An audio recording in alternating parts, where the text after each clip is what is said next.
Bismillahirrahmanirrahim. Assalamu alaikum, dear students. How are you all?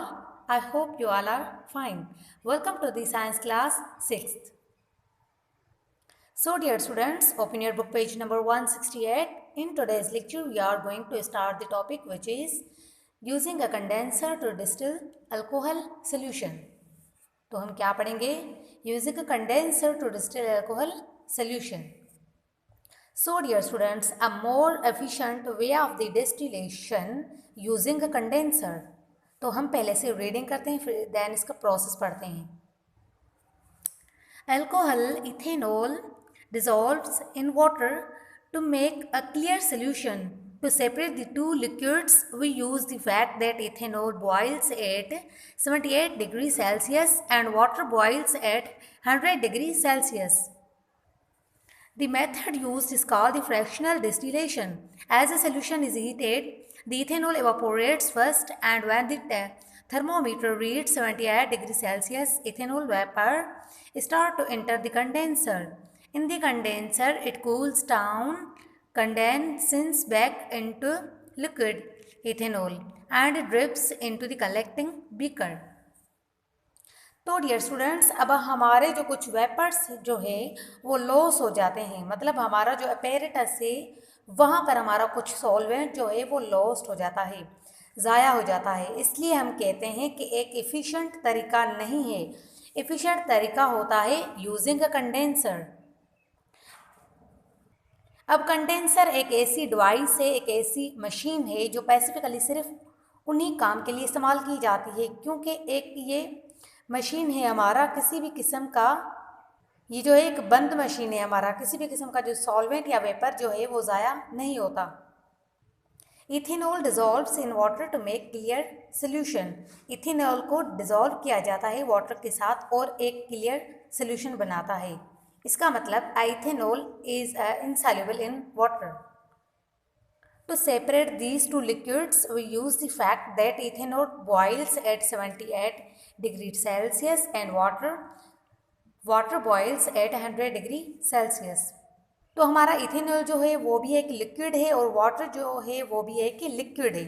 तो उनको अलग करने के लिए हमें एक टेक्निक यूज़ करनी पड़ेगी और वो टेक्निक यूज़ करेंगे जो है बॉइलिंग वाटर, मतलब 78 डिग्री सेल्सियस जो है हम पहुँचे तो वाटर वहीं का वहीं रहेगा, सिर्फ इथेनॉल बॉयल होके एवापोरेट करना शुरू करेगा. This method is called fractional distillation. अब इस मेथड को क्या हम कहेंगे? Fractional distillation. What is fractional distillation? Distillation तो हमने पहले पढ़ा था, लेकिन फ्रैक्शनल डिस्टिलेशन क्या है? Separation of liquids from a mixture differing in a chemical composition is called fractional distillation. तो अब हम डायग्राम की तरफ आए तो यहाँ पे आप देख रहे हैं कि अपैरेटस बना हुआ है. सबसे पहले हमारे पास मौजूद है फ्लास्क. ये आप फ्लास्क देख रहे हैं. ये फ्लास्क में जो है सोल्यूशन है इथेनॉल प्लस वाटर. ये आप इथेनॉल देख रहे हैं plus and water. Ethanol means dissolve in water. इस तरह साथ यहाँ पे टेस्ट ट्यूब लगी हुई है. यहाँ पे आप देख रहे हैं साथ में टेस्ट ट्यूब लगी हुई है. This is also tube like structure. और हीट मिल रही है इस फ्लास्क में, वो एवापोरेट करेगी. एवापोरेट जो है वो एक ही लिक्विड करेगा, वो डिपेंड करता है हमारे टेम्परेचर पे. और ये जो आप यहाँ पे थर्मामीटर है इस पे जो टेम्परेचर है इट इज़ 78 डिग्री सेल्सियस. जब ये टेम्परेचर हीट हो जाएगा we will stop giving heat. Heat जो है उसको बंद करेंगे और वेपर्स जो है ऊपर एंटर करेंगे. जो वेपर्स जो है वो ऊपर एंटर करेंगे. एंटर करने के बाद वो यहाँ आएंगे. आपने देखा एंटर करने की जहाँ पे ये जो वेपर्स है वो इस ट्यूब में आके एंटर करेंगे.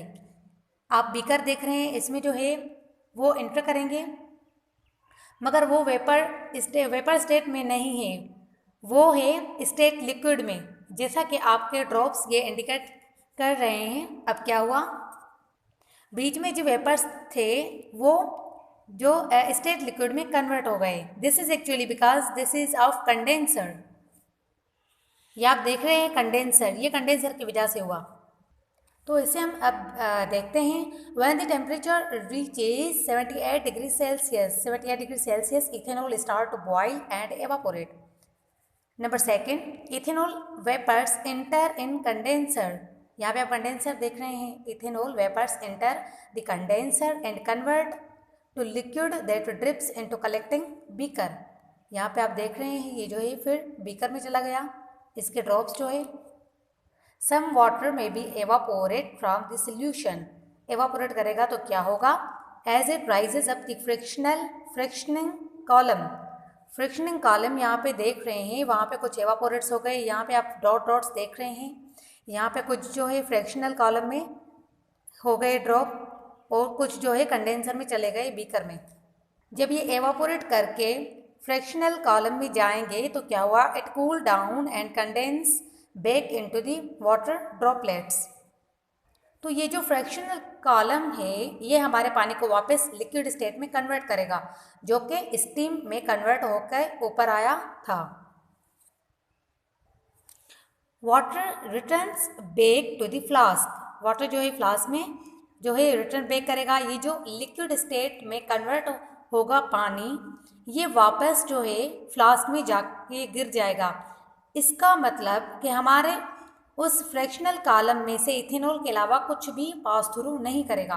और एट लास्ट होगा क्या? ये कि कलेक्टिंग बीकर में हमारे पास कलेक्टिंग इथेनॉल प्योर हो जाएगा। यहाँ पे इथेनॉल है, कलेक्टिंग प्योर हो जाएगा, जबकि जो पीछे फ्लास्क था उसके अंदर प्योर वाटर रह जाएगा।